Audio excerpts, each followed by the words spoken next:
Hello, everyone. Welcome to Durrett Steak. It's finally time to reveal my bracket for March Madness. Now, if you want to look at a more in-depth analysis for each pick that I make, then go to my LinkedIn page down red. You'll be able to see it on there. But let's get started with the Midwest region. We got Howard, who won last night, versus Michigan. Michigan wins easily. Number 9, St. Louis versus 8 seed Georgia. Now, St. Louis has kind of faltered down the stretch, but their identity is pretty clear. Now, for Georgia, I'm not sure what team I'm going to get. Also, Georgia's play in the tournament last year was really awful, so it's a risk to pick them, and it's why a lot of people are picking St. Louis here. However, I think Georgia will outscore St. Louis in a high scoring matchup. I have Georgia winning 92-88. Next, you got 12 Akron versus 5 Texas Tech. Out of all the 12 seeds, this one would be the most likely upset because of Texas Tech injuries. Um, I I want to pick a 12 seed upset, but I just think that Texas Tech can find a way to get it done. So they're winning 66-61. And then you got 13 Hofstra versus 14 Alabama. Uh, I feel like Alabama, a lot of people think Hofstra could give Alabama a run for their money here, and maybe they can, but I think Alabama will take care of business. I have them winning 82-69. Next, you got the winner of tonight's game between SMU and Miami, Ohio versus 6 seed Tennessee. I feel like no matter who wins that matchup, I like Tennessee to come out of that as a victor. I have them winning 70-62, which I had them playing SMU, by the way. Um, then you got 14 seed Wright State versus 3 seed Virginia. You got Virginia winning that one easily. You got 10 seed Santa Clara versus 7 seed Kentucky. A lot of people like Santa Clara for the upset in this game. I can understand why. Kentucky is not always looking the best. Kentucky had big expectations, and they're getting in 7 seed, so obviously disappointment. However, I think if the Wildcats, with their $22 million NIL roster, lose to the third best team of the WCC, that's not going to go over well in Kentucky among Kentucky fans. So the pressure is all on head coach Mark Pope to get the Wildcats to the win. I think he'll find a way to get them the W. I have Kentucky winning 73-69. And then 15 seed Tennessee State versus 2 seed Iowa State. Iowa State wins this one easily. And then for the second round of the Midwest, 8 seed Georgia versus 1 seed Michigan. Michigan wins this one easily. Georgia would not be able to stop them. 5 seed Texas Tech versus 4 seed Alabama. Now, both teams were healthy in this matchup. This would be an awesome matchup, but that's not the case with JT Toppin, obviously, for Texas Tech out for the year, and Christian Anderson, not 100% with the groin in there for Alabama, their second best player. Had a had a charge and had a charge, a felony charge basically, and now he's not going to be playing this game. So with injuries, it's hard to know what to predict, but I'm just going to go with Alabama to get the win here, 70-64. Next, you got a 6 seed Tennessee versus 3 seed Virginia. Talent-wise, Tennessee has the horses to beat Virginia. I would not be shocked if that happens. Since Virginia has been on a great run in conference play, a lot of people like them. But I originally got a strong feeling to switch my pick to Tennessee, so that's what I'm doing here. And this would be my first upset of the tournament. I have Tennessee winning 64-62 over Virginia to make it to the Sweet 16. Next, you got 7 seed Kentucky versus 2 seed Iowa State. I don't think Kentucky has a chance here. I'd be surprised if they make this a close game. I think Iowa State rolls on. Next, in the Sweet 16, you would have 4 seed Alabama versus 1 seed Michigan. I think this is where Alabama's losing their second best player will be too much of a hurdle to overcome. So I like Michigan here, 80-67. And then 6 seed Tennessee versus 2 seed Iowa State. This could be an interesting matchup. I think the Vols would have a chance in this game, but since they've been inconsistent all year, I just don't trust them against a team like Iowa State. So I have Iowa State winning 72-64. So then in the lead A, you would get 2 Iowa State versus 1 Michigan. This will be a fun matchup. I think this is where the veteran leadership of Iowa State can come into play. This group is the main core of this group has been together for years now, so I feel like this is where maybe they can take advantage there. I know Michigan's one of the best offenses in the country, but I think Iowa State's defense, who's top 10-ish defense in the country, can end up being the difference maker. So I have the Cyclones getting it done barely after winning 68-67. So now for the West region, 16 seed Long Island versus 1 seed Arizona. Obviously, Arizona wins. 9 seed Utah State versus 8 seed Villanova. This could be an interesting matchup. I think it's an even matchup. I think the difference for this game will be that Utah State will have the bigger home ground with this game being in San Diego. And Villanova does have some injuries and are not playing their best basketball right now. So I will take the Aggies of Utah State to get the win, either winning 75-69. Next, you got 12 seed High Point versus 5 seed Wisconsin. If High Point was going up against a different 5 seed, Texas Tech, then I could potentially see them getting upset. However, they got a bad draw here with Wisconsin. The Badgers guards are dynamic, and Wisconsin's high end is higher than a lot of 5 seeds typically are. So I think it could be a fun game by picking Wisconsin to get the win here, 79-71. Next, we got 13 Hawaii versus 4 seed Arkansas. Congrats to Hawaii for making the tournament for the first time in a while, but I have Arkansas big in this game, 79-57. Next, you got 11 seed Texas versus 6 seed BYU. Texas prevailed in the matchup last night against NC State, and Texas athletically could be a problem for BYU. However, I just don't think Texas will be able to stop superstar AJ DeBonsa. Texas is not a great defense, and they have a problem opposing players, fouling opposing players, so that could play right into AJ DeBonsa's hands. Also, Texas, traveled to Dayton just the other day. Now they travel all the way to Portland, in a short time span. So I feel like that could be a factor as well. And the Cougars, who are 2-0 all time against Texas in basketball, I have them getting the win, 73-67. Next, you got 14 seed Kennesaw State versus 3 seed Gonzaga. Gonzaga has not lost a first round game in the last decade, so I'll take Gonzaga, 70-53. Next, you got 10 seed Missouri versus 7 seed Miami. A lot of Hurricane fans feel robbed that they have to play against Missouri in Missouri in this game. I don't blame them for feeling robbed. I think that will be a factor in this game. I also feel that Miami didn't really have that hard of a schedule compared to Missouri, so I feel like that could also come into play here. I like what the direction Miami's heading as far as its future goes, but I'll take the Tigers to get a win here. I have them winning 71-69. Next, we got 15 Queens, first time ever there in the tournament, and the last time they'll be ever in the tournament. And then versus 2 seed Purdue, I have Purdue win that one easily. Now for the second round of the West, you got 9 seed Utah State versus 1 seed Arizona. Arizona wins that one easily, 75-50. Next, you got 5 seed Wisconsin versus 4 seed Arkansas. If this matchup comes to fruition, it'll be one of the most fascinating matchups of the tournament. The guard play on both teams is fantastic. This will be a high-scoring affair. I think the difference maker in this game will be Arkansas star point guard Darius Acuff Jr. I think he'll make a clutch play to seal the deal on the winning 84-81. Next, you got 6 seed BYU versus 3 seed Gonzaga. Old WCC rivals are going at it like the good old days. And by good old days, I mean, just 4 or 5 years ago back when they were in the same conference. But while Gonzaga won the majority of those matchups in the WCC, BYU got a share of important wins against them, including one back in 2011 when Jimmer Fredette beat them to go to the Sweet 16. Now Gonzaga has to deal with a new superstar for BYU and AJ DeBonsa. Also, Gonzaga's best players projected to still be out with an injury this game. And I don't trust this Gonzaga team like I may have in years past, so I think the Cougars find a way to get an upset win to make it once again back-to-back years to the Sweet 16. I have them winning 64-62. Then 10 seed Missouri versus 2 seed Purdue. I would not be shocked if Missouri got a win since they do have quality wins on a resume. And as I mentioned earlier, they're not playing far from home. However, I think Purdue will be too much for the Tigers. I have them winning 72-63. Then for the Sweet 16, you got Arkansas versus Arizona. Now, a lot of people feel like this is where Arizona could potentially slip up because they don't have a great track record of going, super far, like past the Sweet 16 in the NCAA tournament. Basically, it's not a good, track record like I just mentioned.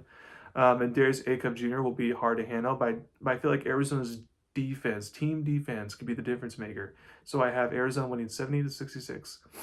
Next, you got 6 seed BYU versus 2 seed Purdue. This would be a fun matchup if it happens. I don't think Purdue would have an answer for AJ DeBonsa. Also, this matchup will be in San Jose, so there'll be a huger home crowd for BYU. However, I think with all the injuries BYU has had, including guard Richie Saunders being out for a year, I think this is where it could start to catch up to them. And I think Purdue just finds a way to get a win. I have them winning 80-77. So then you get a Purdue-Arizona matchup. And with the Final Four being in Indianapolis, Purdue will love nothing more than to make it there and have home court advantage for that Final Four. They are capable of winning this game. And they were the number 1 preseason team. They beat Michigan, who's the number 1 seed in the tournament, and back in the Big Ten tournament. So they're very capable of getting the W here. Plus, Purdue obviously has way more, big time tournament experience than Arizona has. That could be a factor. I feel like Arizona can handle the pressure, though, and I have them barely escaping 68-66. Now, for the East bracket, got 16 seed Siena versus 1 seed Duke. Duke wins that easily. 9 seed TCU versus 8 seed Ohio State. Both teams are playing their best basketball of the season right now.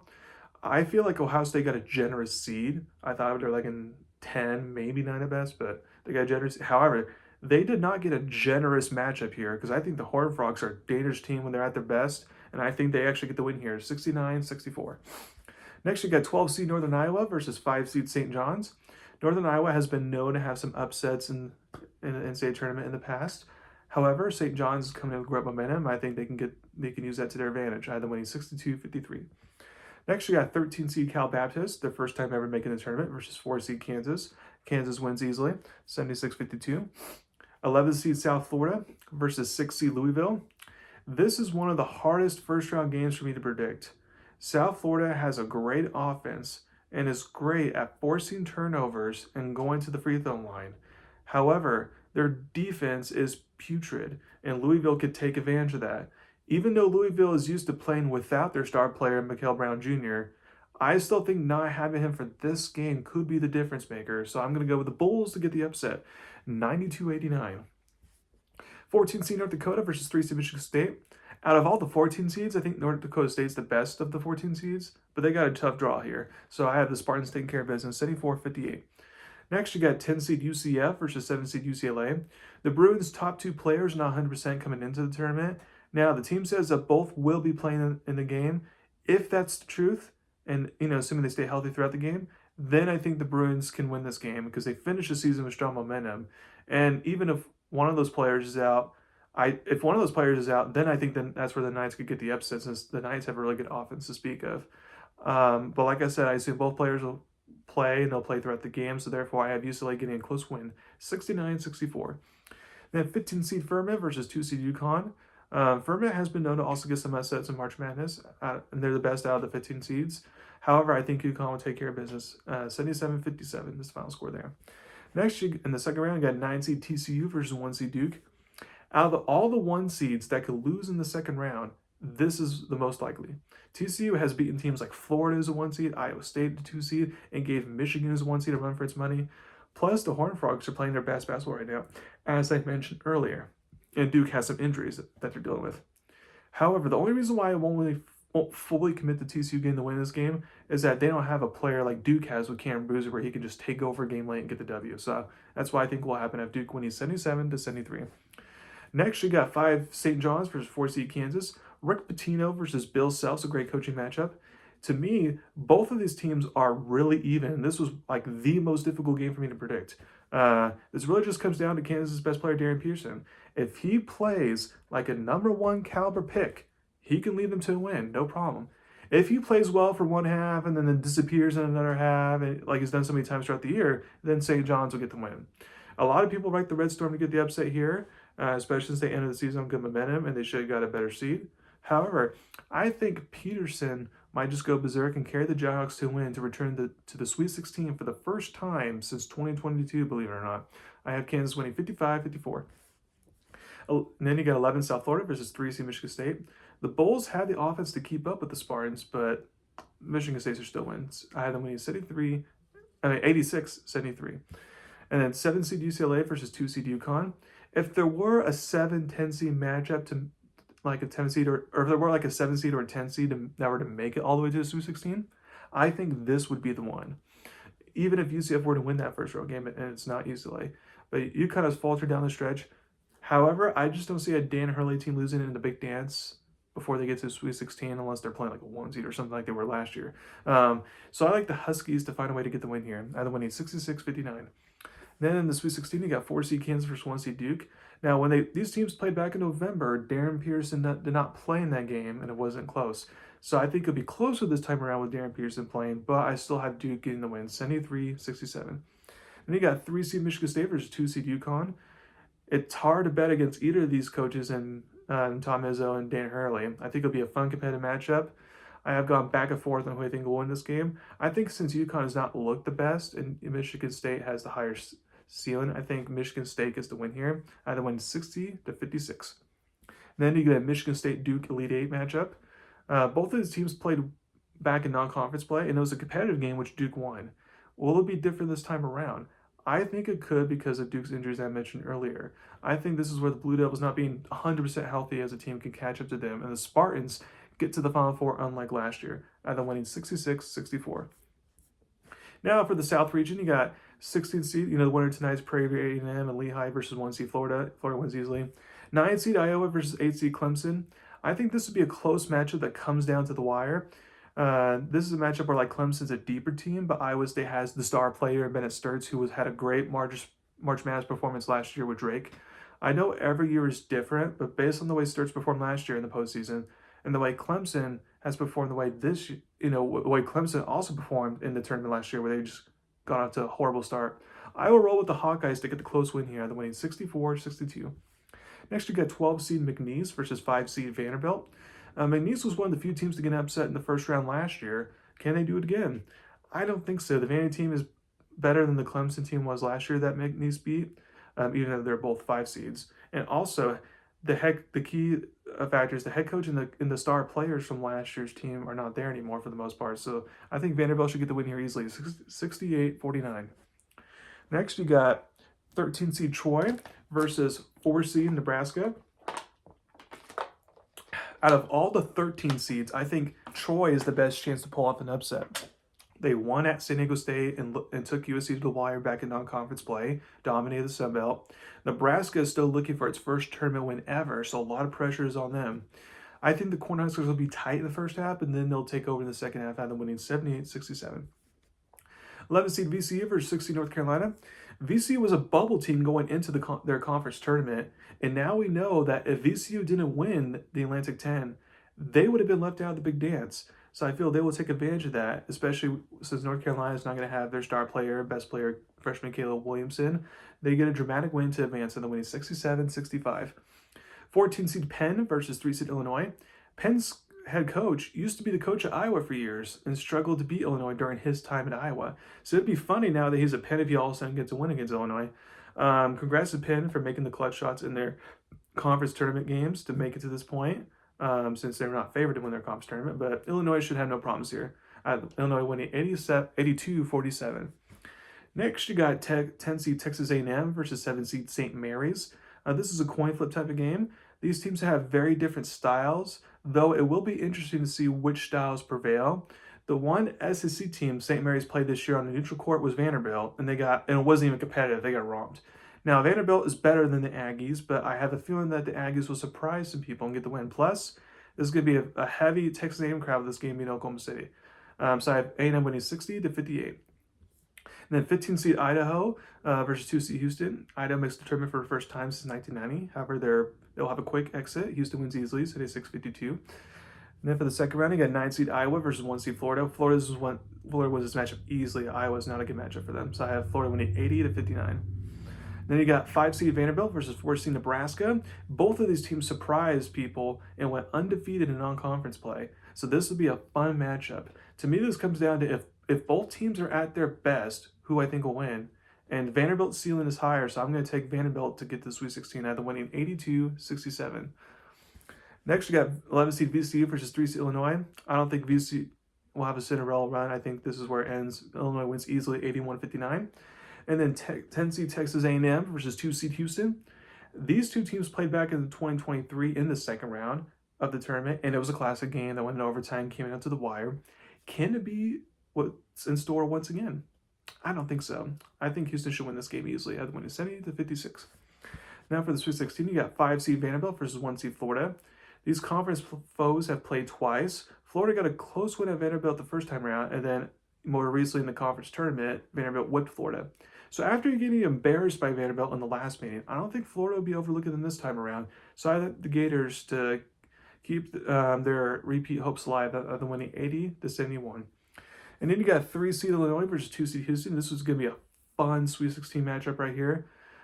It's an excellent matchup of freshmen. You got Illinois' Keaton Wagler versus Houston's Kingston Flemings. I think the veterans who were on Houston's Final Four team last year will make the bigger difference in this game and get them the win. Plus, this game will be in Houston. So I have Houston winning 69-66. And then in the Elite Eight, you got Houston versus Florida. a rematch of the national championship game from last year. This would be another great matchup between the schools. Will Houston choke like it did last year against them, or will they get their revenge? I think they will get their revenge. As I mentioned earlier, this is going to be a home game for Houston. Also, while Florida returns a lot of players from last year's team, and they're a good team, obviously, they're a one seed, they don't have a player like Walter Clayton Jr. to save them like they did so many times last year. So the Cougars will once again make it to the Final Four after winning 75-72. Then you got 3 seed Michigan State versus 2 seed Houston. A great coaching matchup in this game.